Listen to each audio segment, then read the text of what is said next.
আদিতে বচন আছিল বা ঈশ্বৰৰ বাক্য আছিল আৰু সেই বাক্য বা বচন স্বয়ং ঈশ্বৰ আছিল আৰু সকলোবিলাক সৃষ্টি ঈশ্বৰৰ বাক্য বা ঈশ্বৰৰ বচনৰ মাতেই হৈছিল। ঈশ্বৰে মাত্ৰ কৈ দিছিল যে এইটো হ'ব লাগে, সেইটো হৈছিল। সমস্ত সৃষ্টি, এই বিশ্বমণ্ডলৰ সমস্ত সৃষ্টি ঈশ্বৰে নিজৰ বাক্য বা নিজৰ বচনৰ যোগেদি কৰিছিল।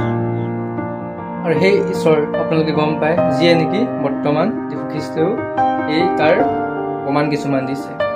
ঈশ্বৰে মাত্ৰ কৈ গৈছিল আৰু সেইটো সম্পূৰ্ণ হৈ গৈছিল। আৰু সকলোবিলাক যে সৃষ্টি হৈছিল কেৱল মাত্ৰ ঈশ্বৰৰ বাক্য বা ঈশ্বৰৰ বচনৰ মতে হৈছিল। ঠিক সেইদৰে আমি যদি নতুন নিয়ম চাওঁ বাইবেলখনৰ, তাতো যীশু খ্ৰীষ্টৰ যি বচন বা যি বাক্যবান কৰিছিল সেইটোৱে ঈশ্বৰে সম্পূৰ্ণ দেখুৱাই দিছিল।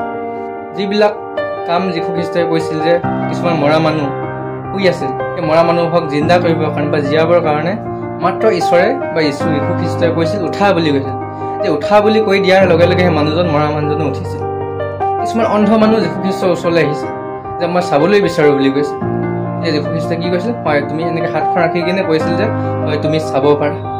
মাত্ৰ ঈশ্বৰৰ বচন বা ঈশ্বৰৰ বাক্যবানে সকলোবিলাক কাম সম্পন্ন হৈছিল।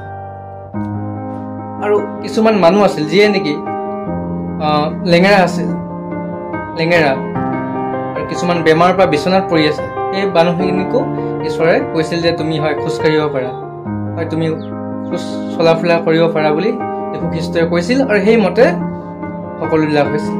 এইবিলাক কথাৰ পৰা আমি এইটো কথা গম পাওঁ যে ঈশ্বৰৰ বাক্য হৈছে ঈশ্বৰ, আৰু সেই বাক্যৰ যোগেদি ঈশ্বৰে সকলোবিলাক কাম সম্পন্ন কৰে।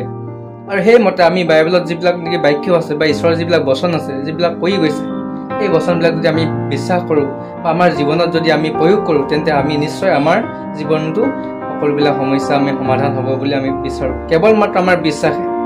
যীশু খ্ৰীষ্টই যেতিয়া নেকি কৈছিল যে তুমি চাব পাৰা, তেতিয়া চাব পাৰিছে। তেতিয়া মানুহবিলাকে সুধিছিল যে আপুনি এইবিলাক কাম কেনেকৈ কৰিব পাৰে? তেওঁ কৈছিল যে তোমাৰ বিশ্বাসে তোমাক এইবিলাক কাম সম্পন্ন কৰিছে, তোমাৰ বিশ্বাসে এইবিলাক হৈছে। তুমি বিশ্বাস কৰিছা যে মই ঈশ্বৰ হয়, গতিকে তোমাৰ বিশ্বাস শক্তিশালী দৃঢ় বিশ্বাসৰ কাৰণে এইবিলাক সম্পন্ন হৈছে। গতিকে আমি আমাৰ জীৱনত যে ঈশ্বৰৰ বাক্য বা ঈশ্বৰৰ বচন বহুত মহত্বপূৰ্ণ। সেই কথাষাৰ ঈশ্বৰৰ যি বাইবেলখনৰ নতুন নিয়ম আৰু পুৰণা নিয়মত আপোনালোকে দেখিব, তেন্তে গম পাব যে ঈশ্বৰৰ বাক্যৰ মতে সকলোবিলাক সৃষ্টি হৈছিল, সকলোবিলাক কামবিলাক হৈছিল। আৰু নতুন নিয়মতো যীশু খ্ৰীষ্টই সম্পূৰ্ণ নিজৰ বচনৰ যোগেদি সকলোবিলাক কাম সম্পন্ন কৰিছিল। ইয়াৰ হৈছে ঈশ্বৰৰ বাক্য বা ঈশ্বৰৰ বচন।